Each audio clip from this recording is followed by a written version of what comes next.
जब सुने के होई भोजपुरी गाना, बस बजे के चाही गाना।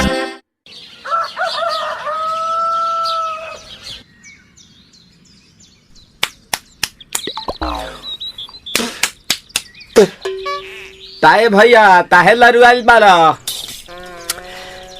का कहीं रे मने नहीं लागत। मन में ता हो दिल बा ओकरा से मिलला बड़ी दिन हो गइल बा। ते तला थे हो ओकरे से ओ तला थे ते तला थे थाप थाप बतावन ना मल दे आ था बुद्ध दैनी ये दो बात तो ही का हमारे भी दो दाल बा मिलवा दे मिलाऊ ना आवा थू ना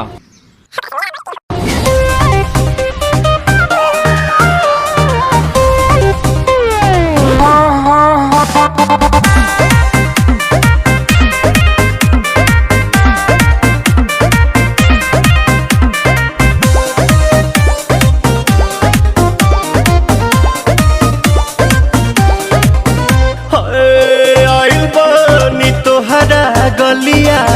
केने बाड़ू हमार ललिया और देखो ना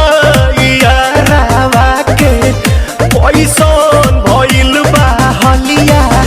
बढ़ता बेचैनिया दादा मुश्किल भइल बा जीना ले लो पुदीना पुदीना लेला पुदीना लेला पुदीना लेला पुदीना भरिया के हसीना रे रबिया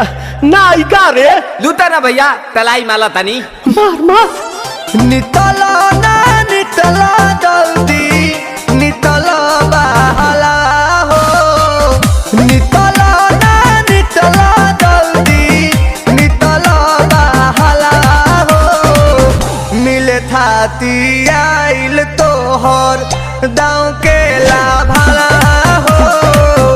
मिले थाती आइल तोहर साथी तो अब ता तली सोचा तानी बारह बाबा झट देखता रही तो सनो मामा से हमारा मिला न मायरा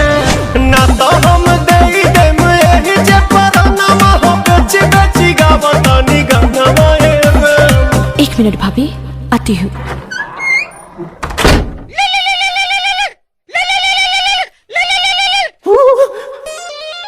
काहे लायल बड़ा मिले हो भीतर से मान हमर हिले हो काहे लायल बड़ा मिले हो भीतर से मान हमर हिले हो काका रही काका दुख बड़ी होई मोरी मैया जाए निरोदैया आज है भैया जाए निरोदैया आज है भैया जाए निरोदैया हम ना जाए। अच्छा लो आज के लिए काफी है पुदीना